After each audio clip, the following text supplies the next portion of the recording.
I'm broke the boss, I flip the script. Super Trucker Podcast got me fully equipped. Left the noise behind, now I'm stacking green. Voyager Nation make me live the dream. I think those government laws that everybody is talking about, that's how we say, the Bigfoot riding unicorn. That's what it is. Everybody is talking about it as like something amazing, something that pays like really, really, really good. Show me somebody with receipts that gets it on a regular basis all the time. Top 5 trucking niches that pay more than general freight. That's what we're here to talk about, starting with hotshot work. Is it actually worth it? I think it's a new hot thing. I was talking to a buddy of mine who is still very, very involved in hands-on trucking. Mm-hmm. He's actually in one-man owner-operator type, like single truck company. And he's always around trucks, around the yards and everything else. And we had this conversation about hot shots and like how many of those are out there in the parking areas these days, and like everybody is doing it. I guess the catch is that you really can get away without a CDL. So those guys aren't governed by hours of service at all? I think it's questionable, but at the same time, if you don't have no markings of any kind, it's kind of like a hit or miss. It's not like like sometimes I think you can get away as a private vehicle, right, and just not go on the scale and so on, something along those lines. But I think it's just a silly way to avoid something and achieve a result that's just as good as trucking. I don't know. Like, if you ask me, I think that's a gimmick. I think it's not going to be very long-lived, especially now when it became so popular. And I think it just, it's kind of like you're trying to do the business and cutting the corners. But one thing I can guarantee you for sure, you will not make more money with a hotshot. Oh, there you go, guys. And that's a fact. Here we go. The other bad boy secret that's out there, the secret world of car hauling, that's mega millions of dollars in that. Yeah, car hauler. I don't have personal experience, but I have a couple of close buddies that do car hauling. As a matter of fact, Agatha's husband does car hauling. Oh, does he? Yep. So hey, you ever want to try van? You give me a call, brother. So basically, it's all right. It's all right if you're very dedicated, if you know what you're doing. A couple of challenges. Number one, as an owner-operator, there is not really so many options. For the most part, every car hauler comes with his own truck and the car hauler. That's how it works. All right, so he's owning that bad boy. Yes. Okay. So it's always like that. It's very, very expensive to maintain because there is a lot of hydraulics and everything else. A lot of people trying to get away with smaller ones. So just everybody is trying to cut the cost, but then we end up paying twice because then it's not as good. It's not the same. You need to make the most out of that. You really need to load up. You got to pull it full. But not just that. I mean, I've had guys that call in often, and they were car hauling and all of that. And some of the, if you want to call it a secret world of car hauling and their profits, they also have the secrets of labor intensity because, it depends how many cars you're delivering to a certain site. Now you're taking the top off, reloading this and that. Or sometimes he was like, man, when I'm picking up the cars, it's not like they're lined up for me to just load them up because I gotta do car valet before I can even have access to the cars that I'm taking. So he's like, man, a lot of time goes wasted into just that in the preparation, which can eat up the profits of what you thought you were making. Yes, and actually, it's the same thing with a regular freight. You can pick up a load that's very easy, one pick, one drop, nothing to it, no appointments, nothing. Goes from one good place to another good place, and pays just an average. Now, if you want to make some real money, you're gonna have to pick up something like maybe one pick, two drops, or like something a little bit more complicated, maybe add a partial or something like that. And now you can actually really make money, or the time is pressing, or the customer is requiring something very, very specific. That's what's gonna pay. So the same thing with those car haulers. Actually, some of the best paying cars are, when you arrive there and you're like, hey, where's that 1968 Ford? And then we're like, Oh, you see those woods way over. Yep, right there. So like it's about like quarter mile down the field. You see that bush? Yeah, and the tree behind it? Yeah. So that tree is actually going straight through that F-150. Go ahead. and that's what's gonna pay you the most. However, now for you just like how many times I was talking to my buddies, we say it takes sometimes a whole day to yank one of those out without breaking it. Yeah, and then to them it's worth a lot of money to use a rust bucket. Absolutely, and also like if it's a whole day, let's say a car pays a regular car pays $800, right, to move from point A to point B, or like from dealer to dealer, and those are gonna be cheap. Nobody's gonna be paying you premium for that. No, yeah, because actually a buddy of mine just shipped the car out from Florida to I want to say Wisconsin, man. Like pretty much it was $1,000. So here we go, and I think if he's doing it right now, he's still in good shape. Wait another month, and you're gonna probably pay even more because the seasons, Right. In the fall, all the cars are going from Midwest and up north down south here, and then when the spring comes back, all these cars are being shipped there, just for the snowbirds. Yeah, but I was saying also the timeline because that shit took them way more than a week. Because whatever reason, I guess, just how it's loaded and all that. So and also to get the top paying cars, right? It's just like freight. You pick one by one by one by one. If you want easy, there is easy. You can go to the port, and load it up like a full truckload with a brand new Hyundai or whatever, and go straight to one drop dealership somewhere like in Illinois or something. No problem. But the rate. But the rate is you're not gonna make top dollar. However, the time savings and everything, at the end of the day, potato. Holy crap! Is this real? $4,000 a week in this market, guys. This is not a joke. We got plenty of owner-operators in this market taking home $4,000 a week every single week. So if you're interested in something like this, we're located right here in Mulberry, Florida, just a few miles south of Lakeland. Give us a call, 863-342-5171, because $4,000 take home after all the expenses, that's nothing to laugh at.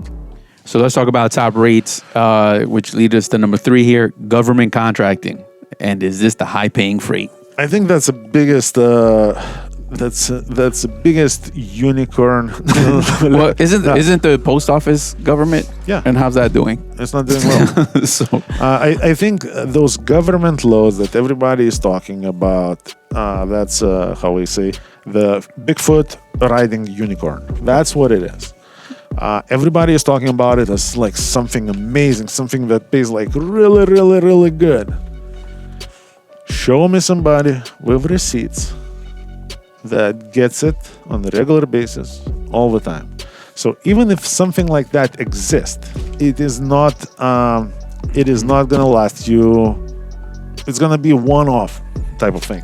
yeah, it's not going to be consistent. And then you'll get your guys like, man, I do that government stuff, and I get it. I mean, there's some pride in that, but I believe a lot of guys, when I do get these phone calls, they're stuck on the pride and not so much what it's paying. They're excited it's government contracting work, but I don't know if it pays we had the guy here, an owner operator, really professional guy, Thomas King. He was, I think, somewhere from around Orlando, and he did run with us for a little bit, and then he went to do the military government sort of contracts, and then he called back multiple times just to check on us and see how we're doing, and because cool guy, and we had those conversations about, hey, how did that go? He's like, man, everything you told me, I thought you bullshitting me, just kind of like trying to get me to stay. Yeah. But he's like, man, like everything is accurate. It's just like if every single load was as the most perfect load, then yes.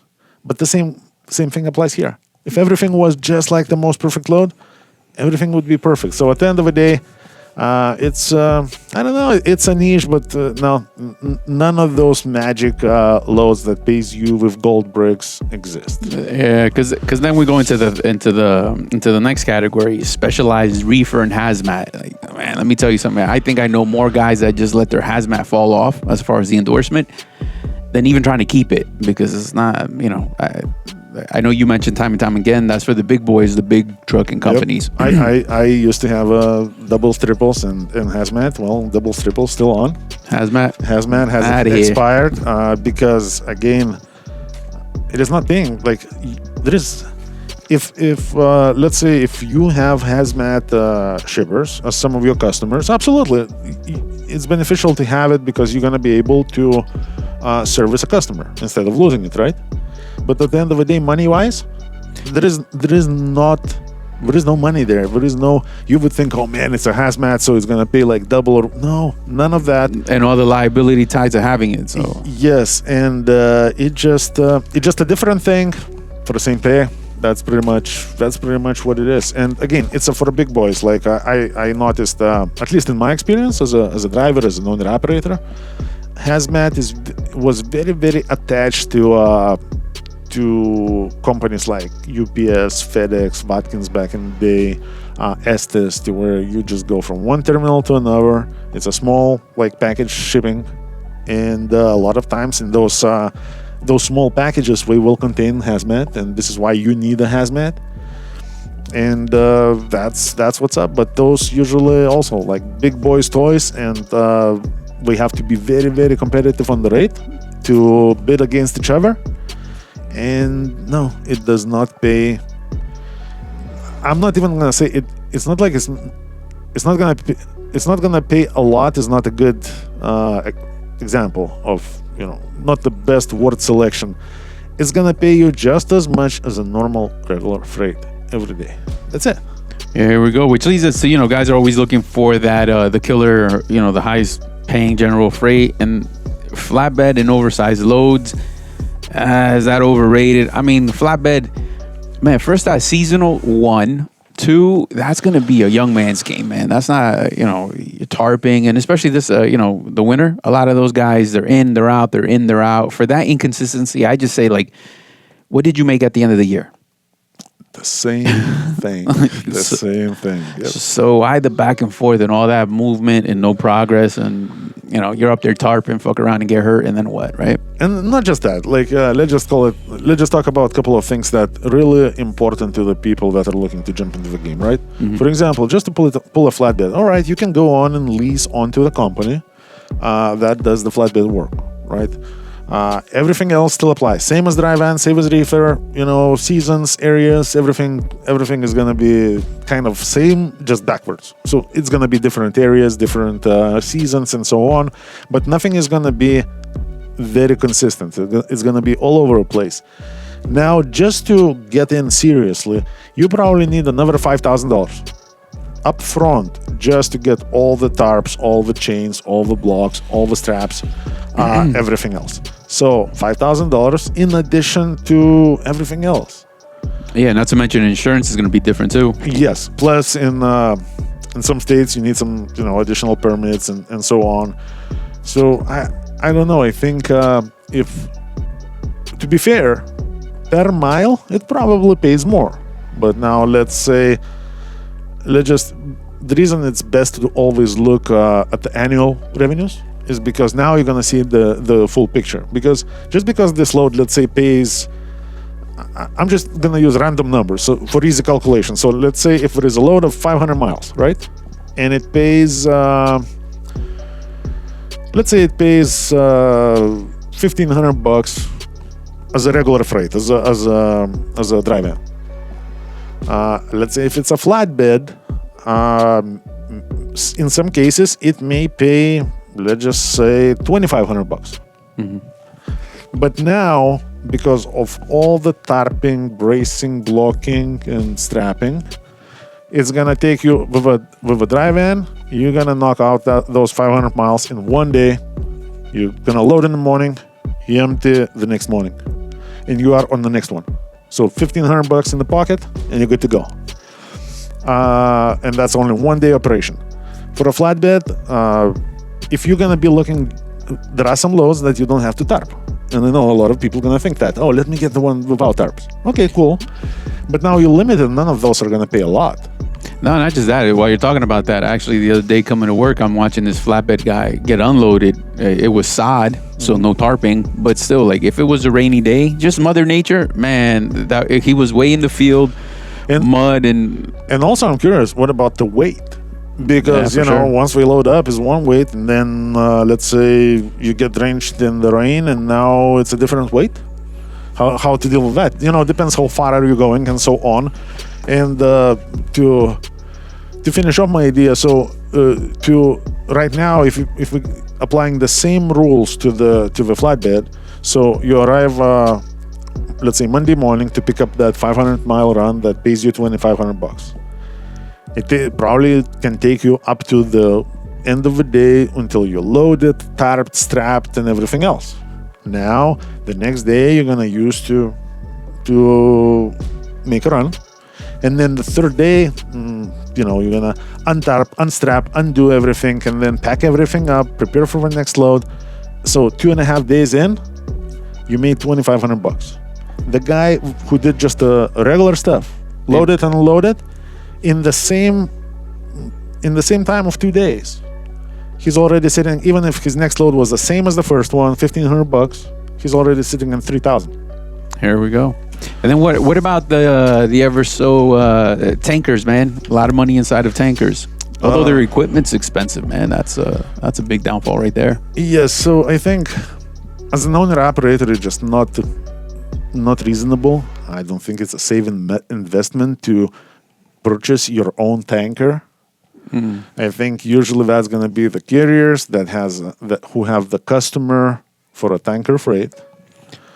These are very, very highly regulated because there is a lot of food grade stuff and other stuff, chemicals. You cannot mix anything there. So it's some serious business. So if you're gonna come in as an owner operator to one of those companies, first of all, your truck needs to be adjusted because you're gonna need some things on that truck that regular trucks do not have. Yeah, I've seen them here when the guy's on board. Yes. And we gotta take them off. So you're gonna need to install that. That's gonna cost money. Then as far as the price goes, on theoretical level, I think yes, that should be a banger. That should be like something that makes you a lot of money. But the reality is very, very different because now you're only limited to the carriers that actually do those tanker loads. So those carriers, we have a big fleets of tankers, and now you have big fleets competing against one another for a very few customers that are in that arena. And now we go back to the general question of like dedicated lanes and customer freight. Yeah. Who wins? The cheapest guy wins. So we pretty much only bid it just enough to get by and to keep the customer. Because if we're gonna bid too high, the whole contract is gone. Because the next company is gonna take over. So, and you as an owner operator, what role you play in that? You pretty much almost like per mile type of owner operator because you're not even having any choices. You can't go like, no, don't. I'm not gonna go to this customer. I see there is a load for tankers right there, and we're gonna be like, we can't do it. Our tankers are for this customer, for this specific product, and that's it. So there you have it, guys. I guess we said all that to say this. Drive-in is where it's at. And if you want to learn about the opportunity that we have here for you as an owner-operator, it is 863-342-5171. Take care, guys. Operators looking for the best business owner opportunity, look no further. I got all the programs that are going to make you successful. Everything to operating from 2 different fuel cards, top-of-the-line trailers with a maintenance program that is unbeatable, to plates, insurance, you name it, we got it. All you got to do is give us a call, 863-342-5171. Learn more and get started.